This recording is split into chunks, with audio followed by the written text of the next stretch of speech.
Vamos para o segundo episódio da aula 1, que é evolução como eixo integrador da biologia. Bom, essa frase, do Dobzhansky, nada em biologia faz sentido a não ser sob a luz da evolução, muito divulgada e muito falada ultimamente, é uma frase que foi, na verdade, o título de um artigo que o Dobzhansky fez, não um artigo científico, mas sim um artigo numa revista para professores de biologia dos Estados Unidos em 1973. Recomendo a vocês lerem o artigo original, é muito interessante. Ele começa comentando que um sheik pediu a um rei árabe que suprimisse ensinamentos que iam contra a ideia de que a Terra é o centro do universo, porque esses ensinamentos iam contra o que estava escrito nas escrituras, tá certo? Então, é interessante isso, nós vamos falar um pouco mais sobre isso, que apesar do Dobzhansky ser muito religioso, ele argumenta que não tem como que a ciência, e no caso a evolução dentro da biologia, é um conhecimento que faz sentido para todo mundo, independente das crenças que a pessoa tem. Então, sob a luz da evolução, essa luz que ilumina a biologia, ela talvez seja a ciência mais interessante, mais inspiradora e recompensadora que tem. Sem essa luz, acaba sendo um conjunto de fatos, de nomes de espécies, nomes de processos, nomes de estruturas, que a gente acaba tendo que decorar, por exemplo, no ensino médio, e acaba ficando uma coisa muito chata. Então, a ideia é que a biologia seja ensinada no contexto da evolução, tá certo? Um detalhe, essa foto do Dobzhansky de 1943 foi tirada aqui no Brasil. O Dobzhansky teve uma influência muito grande no Brasil. O Brasil teve uma influência muito grande no Dobzhansky, ele coletou drosófilas, trabalhou várias ideias evolutivas aqui no Brasil e formou uma grande quantidade de pessoas, de geneticistas, uma escola de geneticistas que acabou criando a genética que nós temos no Brasil. Então, o Dobzhansky pode ser considerado o padrinho da genética no Brasil. Bom, então a evolução como eixo integrador, ela permite que diversas disciplinas se conectem, façam sentido, que o conhecimento de diversas disciplinas possa ser conectado e orquestrado em cima de uma engrenagem que funciona, tá certo? Então, por isso que é importante usar essa evolução como eixo integrador de toda a biologia, de todas as áreas da biologia.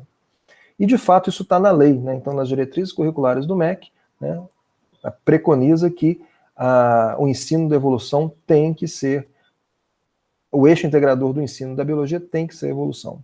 Então, sobre a ação de processos evolutivos é que a diversidade de espécies que nós temos hoje surgiu, tá certo? Então, isso é importante, está nas diretrizes curriculares, isso tem que ser ensinado nas escolas dentro do ensino da biologia, tá certo? Então, para a gente ensinar isso bem nas escolas, nós temos que conhecer muito bem esses mecanismos, tá certo? Bom, então, a biologia, essa ciência da vida, a base da biologia é a evolução, tá? Não tem como, a base de tudo, e tudo que a gente tem em biologia, e a teoria da evolução, proposta, consolidada, vamos dizer assim, no século XIX pelo Darwin, ela já foi testada amplamente, milhares de vezes por muitos cientistas ao longo dos últimos 160 anos, e foi modificada, alguns aspectos foram modificados, notadamente, por exemplo, a genética, que surgiu, os trabalhos do Mendel foram redescobertos no começo do século XX e fizeram realmente uma grande revolução, depois a biologia molecular. Então, muitas evidências novas levaram a ajustes na teoria da evolução, partes que eram desconhecidas tornaram-se conhecidas, mecanismos desconhecidos surgiram, mas as bases dela continuam as mesmas, mudança gradual das espécies ao longo do tempo, e o mecanismo da seleção natural como um dos principais mecanismos de evolução. Essas afirmações continuam até hoje, apesar de já terem mais de um século de existência. Então, evolução, ela é um fato e uma teoria, tá certo? Evolução é um fato científico. Tá? Novas espécies surgem a partir de ancestrais comuns, tá certo? O que é um fato, podemos perguntar. Aqui a gente tem a definição de fato, algo cuja existência pode ser constatada de modo indiscutível, é uma verdade, tá certo? Então, a evolução é um fato, é uma verdade. Não tem como negar a evolução, tá certo? E é também uma teoria científica, tá certo? Ou seja, teoria no sentido que nós falamos na última aula, não teoria no sentido coloquial e informal, e sim uma teoria científica, tá? Que tem mecanismos e processos envolvidos e que tem hipóteses, várias hipóteses lá dentro, que testadas, rejeitadas ou aprovadas ao longo do tempo, que explicam, que dão corpo para essa teoria científica. Bom, existem muitas críticas, essas críticas vêm de alternativas não científicas, sobre a origem das espécies, né, desde a publicação do livro do Darwin, em 1859, né, você tem várias críticas, principalmente em relação ao criacionismo, né, a explicações sobrenaturais para a origem das espécies, né, que um deus ou deuses teriam criado as espécies individualmente, tá certo? Especialmente o homem, que seria considerado uma espécie especial, vamos dizer assim, diferente, né? Essas explicações são sobrenaturais, então, como eu falei, elas não podem ser testadas cientificamente, elas não cabem dentro do âmbito da ciência, como eu falei na última aula, tá certo? Então, são hipóteses que não são científicas, são alternativas que não são científicas. Muitos críticos da evolução e da ciência como um todo igualam a ciência a uma crença, a um dogma. Não, os cientistas também eles têm um dogma deles, evolução é um dogma, né, que você não pode deixar de acreditar. Não, essas pessoas que afirmam isso ignoram a natureza da ciência. A ciência é baseada na dúvida e não na certeza, tá certo? Muito antes pelo contrário, né? Então, a natureza da ciência é essa, né? As controvérsias que nós temos na ciência são controvérsias científicas, né? São debates sobre os mecanismos da evolução. Qual mecanismo é mais importante? A deriva genética ou a seleção natural? Quando? Por quê? Isso é um debate científico. Isso não questiona a evolução, simplesmente questiona qual a importância dos diferentes mecanismos que são comprovados para a evolução. Tá certo? Não são falhas, isso é parte do método científico. Eventualmente, se houver um debate entre dois cientistas, eventualmente, aquele que tiver certo vai triunfar, vai preponderar, porque as evidências vão apontar para aquele lado ou para o outro lado. Ok? Bom, esse criacionismo que a gente está falando, né, seria ingênuo a gente dizer que criacionismo é uma coisa só. Na verdade, existem vários níveis de criação. Existe um contínuo, né, entre o criacionismo de diversos níveis, né? E essa escala, né, foi sumarizada pela Eugene Scott, pela cientista Eugene Scott, e ela foi adaptada pelo José Alexandre Diniz Filho, né, da Federal de Goiás, que me permitiu usar a imagem dele, que ficou melhor que o original até, né? Onde ele coloca um contínuo, né, que vai desde do criacionismo mais radical aqui em cima à ausência de criacionismo. Tá? Então aqui embaixo, por exemplo, então a gente tem a ciência mais forte aqui embaixo, a ciência não existindo aqui em cima, a religião mais forte aqui em cima, a religião não existindo aqui embaixo. Então aqui embaixo, começando pela parte científica, né, a gente tem, por exemplo, como a gente falou na última aula, aquele naturalismo, né? Ou seja, naturalistas, por exemplo, metafísicos, que simplesmente não acreditam no sobrenatural. Só existe natural, só existem causas naturais. Se a gente não sabe ainda, mas um dia a gente vai descobrir, tá certo? É uma pessoa que simplesmente não acredita no sobrenatural. Então está fundamentado basicamente na ciência. Tá? Como eu disse, muitos cientistas, eles podem acreditar que exista algo sobrenatural, ou podem não saber se existe ou não, e isso não influenciar em nada, que seriam os agnósticos, né? Se Deus existe ou deuses ou não, é irrelevante, porque nós vamos trabalhar com método científico, nós vamos trabalhar com causas naturais dentro da ciência. Esses estaria nesse nível aqui. Ou então aqueles cientistas que acreditam em Deus, por exemplo, tá? Mas dentro da ciência aplicam o naturalismo metodológico, tá bom? Como o Dobzhansky, por exemplo, né? No final daquele artigo que eu mencionei no primeiro slide, né? Nada faz sentido a não ser sobre a luz da evolução, ele fala isso, né? Ele pode acreditar em Deus, mas na ciência não existem lugar para explicações sobrenaturais. Essa é a natureza da ciência, né? Então daqui para frente você começa a ter uma influência da religião, né? E o contínuo da ciência vai se desfazendo, né? Então, por exemplo, né? Aqui você tem um criacionista evolutivo, por exemplo, né? Então talvez alguém que acredite que, por exemplo, Deus tenha dado a origem da vida. A primeira micro-organismo lá foi criado por Deus.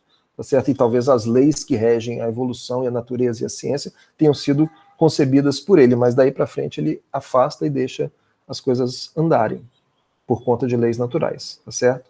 Mas aí você já tá tendo um pouco de criacionismo tá entrando aí, tá certo? E você tem outros tipos de criacionismo, né? Aqui você já acredita, são criacionistas que acreditam que a Terra seja antiga, então, por exemplo, essa ideia de que ela foi criada em 6 dias, 7 dias, né? Seria uma metáfora, né? Na verdade, não seriam dias, seriam milhares, milhões de anos, por exemplo, tá certo? Ou bilhões de anos. Né? Então aqui você tem, né, um misto disso daí. À medida que você vai subindo aqui, né, aí você vai de repente, aqui já está o pessoal mais difícil de conciliar. Por quê? Porque acredita numa Terra jovem, né? Não tem como, né? A ciência já mostrou que a Terra não é jovem, tá certo? Então que você já está abandonando a ciência acreditando somente na religião. Ou acreditar, por exemplo, como o Sheik, que a Terra seja o centro do universo, ou acreditar, por exemplo, que a Terra seja plana. Né? Não tem como, não tem como. né, aí você está simplesmente usando o conhecimento religioso, tá? Ou, né, não é um conhecimento científico, certo? E eu queria chamar a atenção para o design inteligente, né, que estaria mais ou menos nessa faixa aqui, ó, né, especialmente da Terra Antiga, mas com uma influência mais pesada da religião, que é uma ideia antiga do William Paley, lá da teologia natural, anterior ao Darwin, né, que o próprio Darwin refuta. Né? O Darwin mostra que, qual que é a ideia do design inteligente, projeto inteligente ou desenho inteligente? É que a complexidade da vida, das estruturas e das espécies não pode ser explicada por mecanismos naturais como a evolução. Teria que ser explicada por um projetista, né, um desenhista, um projetista, um criador. Tá certo? Então essa complexidade irredutível, né, seria uma evidência de que existe um criador. Bom, isso é exatamente o que o Darwin e todos depois dele demonstram que não é verdade. Por quê? Cientificamente a gente consegue mostrar que estruturas complexas, extremamente complexas, surgem a partir de estruturas simples ao longo de muito tempo, sob a ação da evolução, da seleção natural, da deriva genética, dos mecanismos evolutivos. Ok?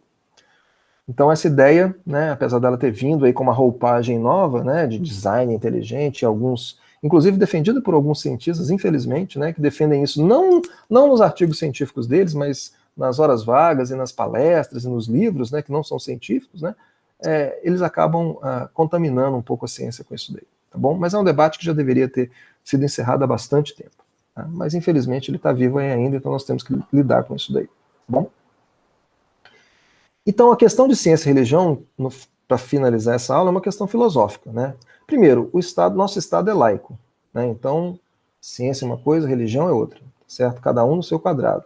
Né? Isso vai estar de acordo com a ideia, por exemplo, do Stephen Jay Gould, né, que prega que são magistérios não interferentes, ou seja, a ciência tem as suas maneiras de funcionar, sua metodologia, suas crenças científicas baseadas nas evidências. A religião tem as suas religiões, as diferentes religiões têm as suas crenças, têm os seus princípios, têm os seus dogmas e têm a sua maneira de enxergar o mundo.